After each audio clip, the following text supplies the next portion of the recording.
All right, so today we're diving into some pretty choppy waters. Oh, yeah. Yeah. We're going to be looking at tech, billionaires, social media, and global politics. Sounds messy. It is, and Elon Musk is right in the middle of it all. Well, that's never dull, is it? This whole dynamic, I mean, it's fascinating, right? You've got these insanely wealthy individuals, and they've got these platforms. And they're wading right into the political landscape. Yeah, there's a collision. So what are we looking at today? Well, we've got this Reddit thread. It's blowing up, actually. What's it about? It's all reactions to a European news article. It's about Macron, the French president. He's really going after Musk. Criticizing him. Oh, yeah, big time. And we've got the article itself, too. It's from LBC, so we're going to break it all down. Try to understand what happens when someone like Musk, with all his followers and influence, Right, uses that influence to get involved in politics all over the world. And boy, does he ever. Oh, for sure. So this LBC article, it doesn't hold back. No, it really doesn't. It lays out all of Macron's accusations. Mm-hmm. He's saying that Musk is directly intervening in elections, not just in one place either. He's talking globally. And he's got some pretty strong words to describe what he's seeing. He calls it a new international reactionary movement. Yeah, that's pretty loaded language, right? Sure. And he specifically calls out Musk's support for a particular party, the Alternative for Germany party. The AfD, yeah. A lot of people consider them pretty far right. That's right. And, you know, Musk isn't exactly known for holding back either. No, he definitely gives as good as he gets. The article even mentions some of the things he said about German political leaders. Like what? Well, for instance, he called Olaf Scholz, the German chancellor, a fool. And he didn't stop there. He labeled the German president an anti-democratic tyrant. Strong words. Strong words. Definitely not mincing words. So this whole thing, it's about more than just words, right? I mean, Musk is putting his money where his mouth is. Oh, yeah. We're talking big money here. The article mentions he's backing Trump's 2024 campaign. To the tune of about $250 million, they're saying. Yeah.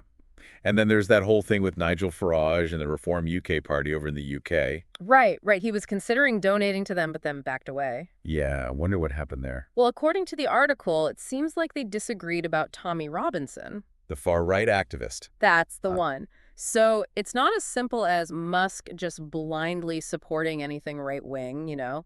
It's more complicated. Makes you think, what's really driving his decisions here? Yeah, what are his real goals?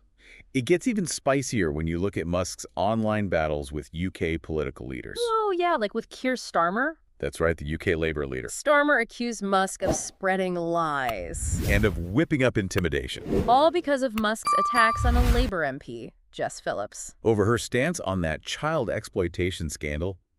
It's a messy situation. It is.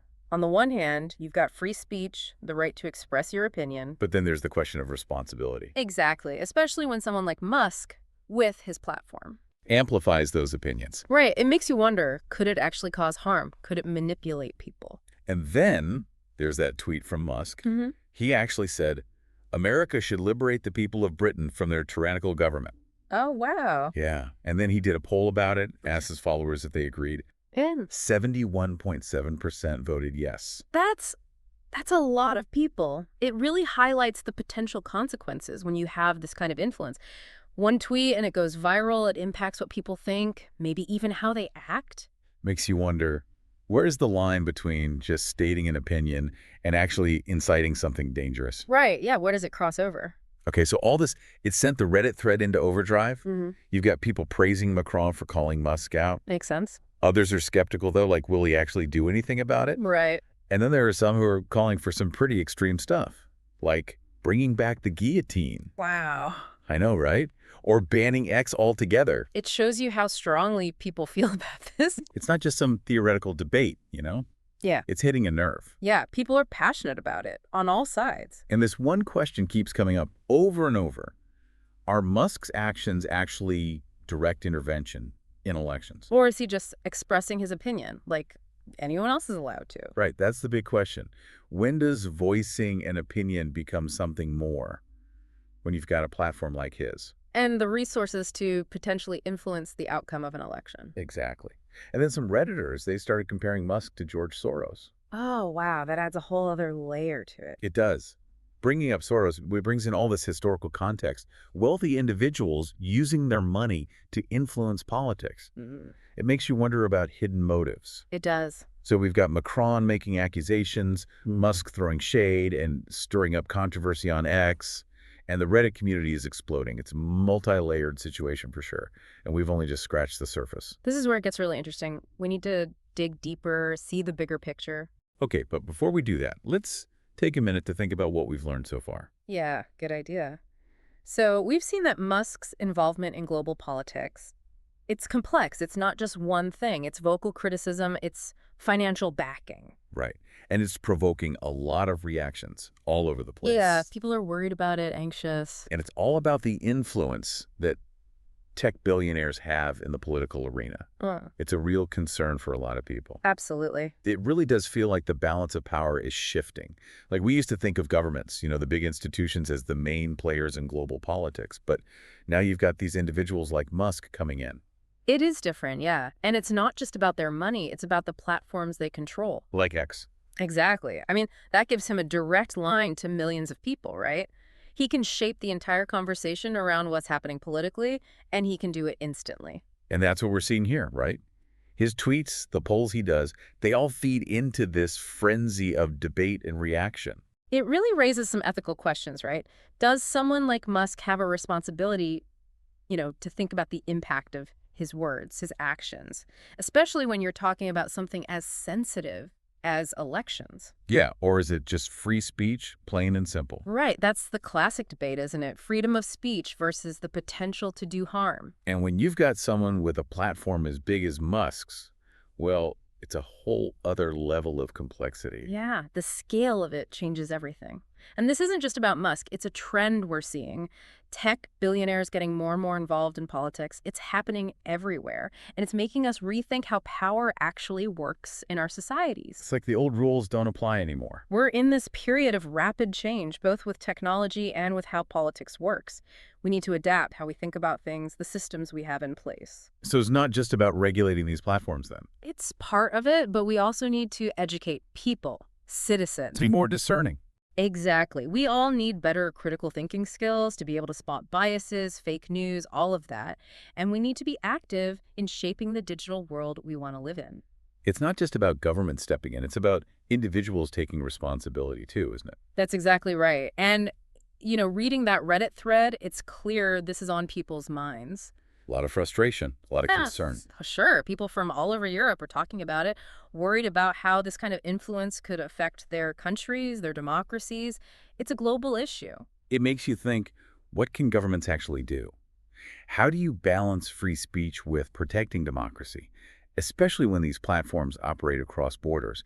It feels like we're in uncharted territory. We are, in a way. And that's why this is so important to talk about. We need to be having these conversations, figuring out how to navigate this new reality. So we've got Macron making accusations, Musk firing back, the public reacting strongly.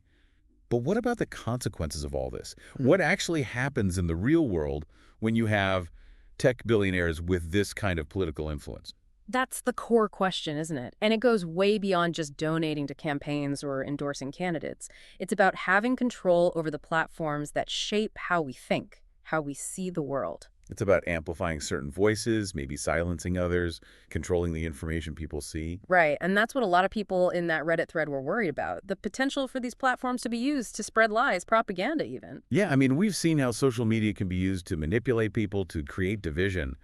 But with someone like Musk, with his reach, his resources, it's scary to think about what he could do. We need to be realistic about the risks. And we need to be having these conversations now, before it's too late. So what can we do? What are the safeguards? Well, for one, we need more transparency from these platforms. We need to understand how their algorithms work, how they decide what content to show us. Because without that, how do we know what to trust? Exactly. We need to be able to see how these systems can be manipulated. We talk about technology as this neutral tool, but it's not, is it? It all depends on who's using it and what their goals are. That's exactly right. And that's why it's so crucial to have these discussions. We need to understand the potential for harm and be proactive about putting safeguards in place.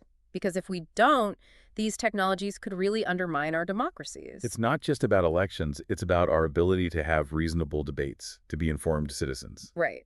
So we've talked about the risks, but is there a flip side? Could this kind of influence be used for good? That's an interesting question. What do you think? I think it's possible. I mean, if someone like Musk used his platform to promote positive change, to advocate for important causes, to encourage real dialogue, Yeah. then yeah, there's potential for good. So it all comes down to how the power is used. That's exactly it. And that's why it's so important to have a variety of voices, different perspectives in this conversation. We need to question everything, challenge assumptions, hold the powerful accountable. No matter who they are, what their political views are, how much money they have, it's about making sure these technologies work for everyone, not just a select few. That's the goal, isn't it? And that's going to take a lot of work, a lot of conversation, a lot of critical thinking. It's a challenge, that's for sure, but it's one we need to face head on. All right, so we've covered a lot of ground here. The accusations, the reactions, the potential risks, and even the potential for good. But what are the big takeaways here? What should our listeners be thinking about after this conversation? I think the main thing to remember is this. The lines between technology, politics, and individual power, they're blurring. We're in a new era where one person with the right resources, the right platform, can have a global impact.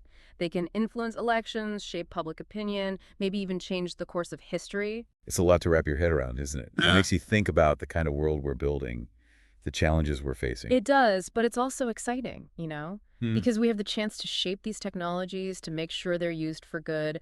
We can be informed, we can get involved, we can hold those in power accountable. The future isn't set in stone. We're creating it right now. I like that. It's not all doom and gloom. There's hope in there, too. Absolutely. We need to be aware of the risks, but we should also be optimistic about the possibility of positive change. Okay, we're going to take a quick break, but we'll be right back to finish up our exploration of this fascinating and complex topic. And we're back. It's interesting. The more we talk about Musk and all this, the more it feels like we're witnessing a real paradigm shift. Yeah, it is kind of a pivotal moment, isn't it? These lines between technology and individual power and global politics, they're getting blurrier all the time. Exactly. And it's both fascinating and a little unnerving, right? Like, we've always had influential people, but the scale of impact that someone like Musk can have, the speed of it, it feels like something totally new. Make you wonder if there are any historical parallels. Anything we can learn from. Yeah, that's a good question. And to be honest, I think historians and political scientists are still trying to figure that out. I mean, on the one hand, you can look back and see that there have always been individuals who've captivated people, who've shaped opinions. Think about religious leaders or revolutionaries, even media moguls back in the day. They all had platforms. They used them to tell stories, to get people fired up about something. So it's like history repeating itself, but with this digital twist. Right, exactly. The tools have changed, that's for sure. But the underlying dynamics, maybe not so much. The internet, social media, it's created this massive global network, right? One message can reach millions of people instantly. The speed and reach of communication has just exploded. Yeah, and that's what makes this feel so different, I think. It's not just about what's being said. It's about how fast it travels. It can go viral in the blink of an eye and have this huge impact, even if it's not true, or even if it wasn't meant to cause harm. That's it, exactly. And that's where the worry comes in, the manipulation, the erosion of trust. It gets harder and harder to separate fact from fiction when everything is moving so fast, and that makes it easier for people with bad intentions to take advantage. So it feels like there's more responsibility on each of us, Yeah. right? To be more careful about what we believe, to really think critically about the information we're seeing online. Oh, absolutely. We need to be more savvy about media, more aware of the tactics that are being used online to persuade us, to manipulate us. It's not about being cynical or distrusting everything, but it is about developing a healthy skepticism, double checking things before accepting them as fact. Yeah, but that takes effort, right? Yeah. It's so easy to get caught up in the constant flow of information, to just react to what you see.